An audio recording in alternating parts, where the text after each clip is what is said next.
Hey, this is Heidi Dawson. If you love all things health and wellness and style of any kind, hang out here with me each week. I'm obsessed with never-ending improvement, and it's all in an effort to help each one of us live a wildly successful lifestyle.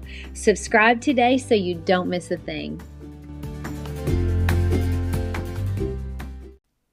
Hi, guys. Welcome to episode 230 of the Wildly Successful Lifestyle Podcast. How about talking about alcohol? Is that like a taboo topic for you guys? Well, alcohol is an interesting topic to me. I do drink, but most of my mentors or people I really look up to don't drink at all. Maybe they used to and stopped, or maybe they just never even started. But I have a lot of respect for those people. And I think maybe I want to be one of them, but I'm not 100% certain. Now, I want to be clear. I'm not for or against drinking. I mean, I don't like labels of good or bad when it comes to lifestyle, because what is good for you is totally different than what's good for me and anyone else. So this is really just about what you want, like what you want for yourself. If you want something and you don't have it, why? Why not? That's generally my message. I mean, I talked to my brother and I asked him, I was like, well, what would you want to hear in an episode about alcohol? And he said, well, I tell you what I don't want to hear. I don't want to feel judged. So I'm glad I've asked him that, because the last thing I want anyone to feel during or after they come see me for an episode is be judged. So this is really just a frank talk about alcohol, because I believe if you want something, you should be able to have it. And that includes drinking exactly as much as you want. So if you want to drink less, I think you should have that. If you want to not drink at all, I think you should have that too. And by the way, if you're happy with how much you're drinking, then that's awesome. And this may just be an episode that doesn't apply to you. But I've given it a lot of thought about why I want to be a non-drinker, why I don't stop drinking if I want to be a non-drinker.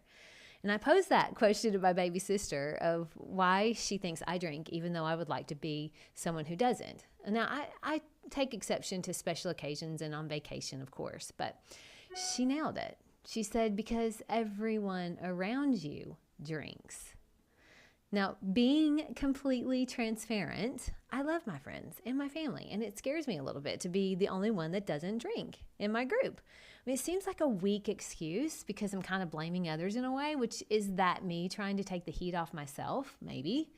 But seriously, when I think about being the only non-drinker, it makes me have that feeling I talked about in episode 228 about being an outsider, being different, because we all have the human need to fit in. And I'm worried I won't fit in that way. But is that just something I'm creating? Because every single one of my friends and family, they're just super supportive of whatever I want to do. It's only a big deal to me.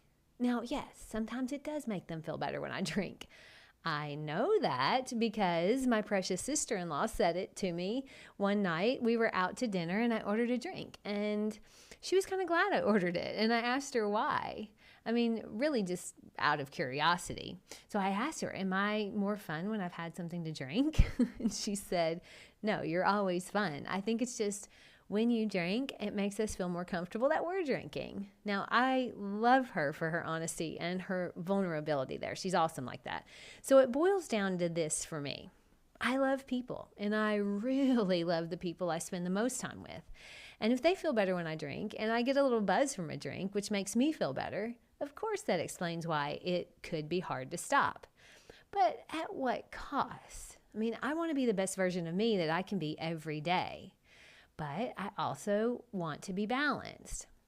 Now, left up to my awesome functional medicine doctor, Dr. Osborne, who I've talked about a lot, I would never drink again. I would never eat sugar, never eat out at a restaurant, never eat gluten, grain, or dairy.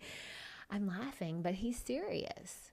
He believes that that's the way to a truly healthy body. I don't deny that, but you have to live, right?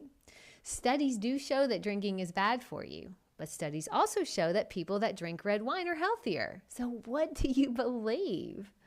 Now, for me, I easily don't drink at home, especially if I'm by myself. There's just no problem there. It's usually in a social setting where I like to have a drink. And I've said this before, and I think maybe I've just heard it somewhere and liked it, but that drinking, that first drink takes the edge off. But the edge off what? I mean, I'm not stressed. I don't feel anxious when I go out with friends. Quite the opposite, really. I know they're going to love me regardless of whether I drink or not. I think it just boils down to habit. I think it's just a habit, and it's uncomfortable when you're trying to break a habit. And let me say this. Sometimes when we make good decisions for ourselves, it gives someone else the idea or the permission to make that same decision. I had a friend over for dinner and we had a glass of wine. Well, I offered her a second glass. She didn't take it. She didn't want one. She didn't want a second glass. And by power of suggestion, I didn't have one either. Now, another time we were out to dinner with friends and everyone ordered a glass of wine. And I ordered sparkling water. No one cared. And I didn't talk about it at all. And guess what? Nothing bad happened. If they noticed, they didn't say a word. I think sometimes I make it a bigger deal than it is. And here's the thing. For me, I would like to be a person that drinks twice a week and that's it. And the reason Dr. Osborne would like it to be zero drinking is because he says alcohol definitely shows up in our bodies affecting our health, especially our brain health, which is super important to me. But I'm just not there yet where I drink 0 days. Maybe I will. Maybe not. I have to decide for myself. But I'll tell you this, I journal every morning and I start out my journal with how I'm feeling that morning. I started noticing a pattern recently that if I drink a little bit too much, which will be different for everyone, but for me, it's more than 2 drinks. If I drink more than 2 drinks, I noticed the next day I would feel sort of an underlying sadness for absolutely no reason at all. I mean, there's an argument that can be made that it's because I don't like the way I feel. But it's more than that, because there were times when I felt fine, but still had that underlying sadness. And it usually followed, always when I was journaling, followed a night that I had drank a little too much.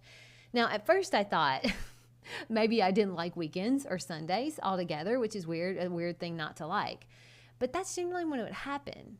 And as I continued journaling over time, I became aware of the pattern of when that happened and what was going on. It was when I had a little too much to drink the night before. I didn't realize alcohol was causing me to have an emotional roller coaster the next day. I was talking to a friend of mine, and he said he had a friend who wasn't the cheeriest guy in the world to start with, but he also drank heavily for many reasons, but one of which was he was basically unhappy with where he was in life. So he ultimately decided, because he was getting older and wanted to be healthy, if he couldn't be happy, at least he would try to get healthy. And part of that was eliminating alcohol. Well, lo and behold, he got healthy, but he also got much, much happier, all because he stopped drinking alcohol. And it's been 1.5 years, and he feels like a different person. He didn't realize how much alcohol was affecting his happiness or lack of. But for me, it's social. I like to have a drink when we're out with friends.